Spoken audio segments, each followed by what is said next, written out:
अस्सलाम वालेकुम एवरीवन। तो भैया लोगों के सर पर अंधभक्ति का नशा इस कदर सवार है कि मुसलमानों ने इस देश के लिए लाखों कुर्बानियां दी। फिर भी कहा जाता है कि मुसलमानों ने इस देश के लिए किया ही क्या है। हमारे एक भाई है मोहसिन हुसैन, उनकी डिमांड पे ये वीडियो है।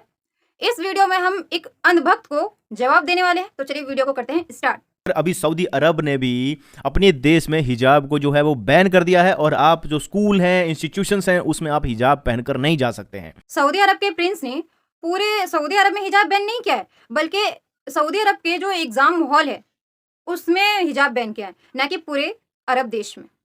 अब उन लोगों के मुंह पर एक तरह से एक तमाचा भी लगा है जो ये समझते हैं कि भारत जो है वो मुसलमानों को रोक रहा है, मुसलमानों का विरोध कर रहा है और स्कूलों में हिजाब को जो है वो सिर्फ हिंदुइज्म की जो आइडियोलॉजी है वही रोक रही है। हिजाब जो है हमारा फंडामेंटल राइट है। और रही स्कूल और कॉलेज में हिजाब ना पहनकर जाने की बात, तो मैं इस चीज से सहमत हूँ क्योंकि स्कूल और कॉलेज में ड्रेस कोड होते हैं और हमें उसका पालन भी करना चाहिए। पर इसका यह मतलब नहीं कि मुसलमानों को हिजाब की वजह से रोका जाए और सिखों को उनकी पगड़ियों की वजह से रोका जाए और हिंदुओं को मंगलसूत्र और सिंदूर लगाकर जाने दिया जाए। ये भी बैन होना चाहिए क्योंकि सिंदूर और मंगलसूत्र तो ड्रेस कोड में आते ही नहीं। इस पर भी चर्चा होनी चाहिए। क्यों? चलिए आप मान रही हैं ये। पीछे जो हिंदुत्व आइडियोलॉजी लाना चाहते। मैं यहाँ से इस वीडियो को थोड़ा सा स्किप कर रही हूँ क्योंकि ये जो वीडियो ये दिखा रहा है ये है पुरानी वीडियो और इसमें जो ये रिजवान चचा है इनके ऊपर मैं पहले ही वीडियो बना चुकी हूँ। वीडियो आपको डिस्क्रिप्शन में मिल जाएगा। ये रिजवान जो है इतना वाहियात प्राणी है। ये पेशे से तो एक एडवोकेट है, पर शायद इसकी हरकतों की वजह से इसके पास कोई केस नहीं आता, तो ये डिबेट में आकर अपनी वाहियात सी हरकतें, फालतू सी बातें करके चला जाता है। और ये सच में वाकई ये इतना वाहियात प्राणी है, इतना वाहियात इंसान है कि जब इसको लगता है कि हाँ अब मेरी बेइज्जती होने वाली है, अब मेरी बेइज्जती हो रही है, तो ये बस अपने खीपड़े दिखा के वहां से अपनी कोशिश करता है कि मेरी जहां तक हो सके खीपड़े दिखाओ और अपनी इज्जत बचाओ। तो ये इतना वाहियात प्राणी है। ये चचा बीजेपी के तलवे चाटकर बीजेपी में शामिल होने की भरपूर कोशिश करते हैं, पर अफसोस की बात कि इन्हें टिकट ही नहीं मिल पाता। ये लोग इतना समर्थन करते हैं हिजाब का, टीवी पर आकर लोगों को बोलते हैं कि ये हमारे जो है धर्म का एक बहुत ही एसेंशियल पार्ट है, जबकि ये इनके दीन की किताब में कहीं भी ऐसी चीजें नहीं लिखी हुई हैं। दीन इस्लाम के बारे में बकवास करने से पहले काश कि तूने दीन इस्लाम के बारे में थोड़ा सा पढ़ लिया होता कि दीन इस्लाम में हिजाब है कि नहीं, तो शायद तू ऐसी फालतू की बकवास ना करता। कोई बात नहीं, मैं बताती हूँ कि इस्लाम में, दीन में हिजाब है कि नहीं। हजरत आयशा रजी अल्लाह ताला अन्हा बयान करती हैं कि अल्लाह ताला मुहाजिरों की औरतों पर रहम और करम का मामला करे कि जब अल्लाह ताला ने उन पर आयत हिजाब नाजिल की तो उन्होंने अपने ओढ़नियों को, दुपट्टे को 2 हिस्सों में बांटकर अपने चेहरे को ढक लिया। अब तो पता चल ही गया होगा कि इस्लाम में पर्दा है कि नहीं। मैंने कुछ टाइम पहले आपको एक वीडियो दिखाया था जिसमें जो ये वेदों से कोट करते हैं कि वेदों में भी हिजाब लिखा है। जब मैंने खुद जाकर उसको सर्च किया, ऋग्वेद के 8वें मंडल के 33वें सूक्त में और 19वें श्लोक में, वहां पर मुझे कहीं भी हिंदू धर्म में, सनातन धर्म में कहीं भी हिजाब नहीं मिला। तुम्हारे धर्म में पर्दा है या नुमाइश वो मुझे नहीं पता क्योंकि ना मैंने पढ़ा है ना मैं जानती हूँ, पर हाँ इस्लाम में पर्दा है, नुमाइश नहीं। समझ आई बात? इसी बात पे मैंने थोड़ा सा सर्च करने की कोशिश की कि क्या सच में हिंदू में पर्दा है या नहीं, तो मुझे ये मिला जिसमें ये लिखा हुआ है कि पर्दे का हुक्म वैदिक धर्म में भी है। ऋग्वेद में लिखा है कि ईश्वर ने तुम्हें औरत बनाया है, इसलिए तुम अपनी निगाह, अपनी आंखें झुका के रखो, पुरुषों की तरफ मत देखो, अपने दोनों पैर सटा के रखो, अपने वस्त्र मत खोलो और खुद को घूंघट में छुपा के रखो। ऋग्वेद में जिस टॉपिक की बात की है इसने वही है, ये 8वां मंडल 33वां सूक्त।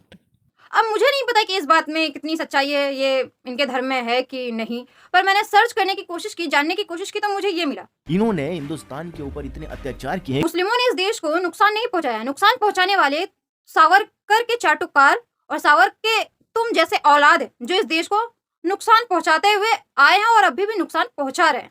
और मुसलमानों ने इस देश के लिए कितनी कुर्बानियां दी हैं वो तो अगर जान जाए ना तो शायद तो अंधभक्ति छोड़ दे। ये सब अच्छे से जानते हैं कि मुसलमानों के योगदान को इतिहास में दबाया गया है, ये सबको बहुत अच्छे से पता है। सैयद शाहनवाज अहमद कादरी और कृष्ण कालकी ने लहू बोलता भी है नाम की एक बुक लिखी है जिसमें ये लिखा, जिसमें मुसलमानों ने जो अपने देश की आज़ादी के लिए जो किरदार निभाया है, जो कुर्बानियां दी है, वो उसमें तफसील से लिखी है। वो बुक तुझे पढ़नी चाहिए ताकि तुझे समझ आए कि मुसलमानों का कितना योगदान है इस देश को आज़ाद कराने में। मौलाना हुसैन अहमद मदनी ने अंग्रेजी हुकूमत के खिलाफ फतवा जारी किया कि अंग्रेजों की फौज में भर्ती होना हराम है। उसके बाद अंग्रेजी हुकूमत ने मौलाना के खिलाफ मुकदमा मुकदमा दायर कर दिया और उन्हें फांसी की सजा सुनाई गई। 1857 की जंग हिंदू और मुस्लिम ने मिलकर लड़ी थी और उस जंग में 1 लाख करीब मुसलमान मारे गए थे। कानपुर से लेकर फारुखाबाद के बीच सड़कों के किनारे जितने भी पेड़ थे उन पर मौलानाओं को फांसी पर लटका दिया गया। इसी तरह दिल्ली के चांदनी चौक से लेकर खैबर तक जितने भी पेड़ थे उन पर उलेमाओं को फांसी पर लटकाया गया। 14,000 उलेमाओं को सजाए मौत दी गई थी।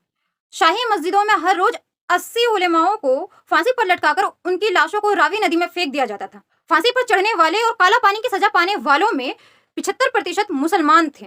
मुसलमानों को सरेआम 500 से लेकर 900 कोड़े तक मारे गए थे। और तुम कहते हो कि मुसलमानों ने इस देश के लिए किया ही क्या है? इस देश को आजाद कराने में तुमसे ज्यादा ना मुसलमानों ने योगदान दिया है। समझ आई बात? तेरे धर्म में जो भी बुक है उसको पढ़ने के बाद थोड़ा सा इतिहास भी पढ़ लिया कर ताकि तुझे कुछ समझ आए। व्हाट्सएप यूनिवर्सिटी का ज्ञान ले लेकर इस तरह नफरत मत फैला। मुसलमानों ने इस देश के लिए जितना योगदान दिया है, जितनी कुर्बानियां दी है, उतना तुम कभी नहीं कर सकते।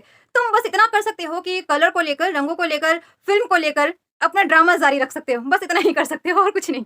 एक बार लहू बोलता भी है बुक जरूर पढ़ना ताकि पता चल सके तुम जैसे अंधभक्तों को कि मुसलमानों ने इस देश के लिए कितनी कुर्बानियां दी है और क्या क्या दुख झेले। शायद उसके बाद तुम्हारे दिमाग का पट्टी भी खोल जाए और जो तुम तलवे चाटने का काम करते हो वो तुम छोड़ दो।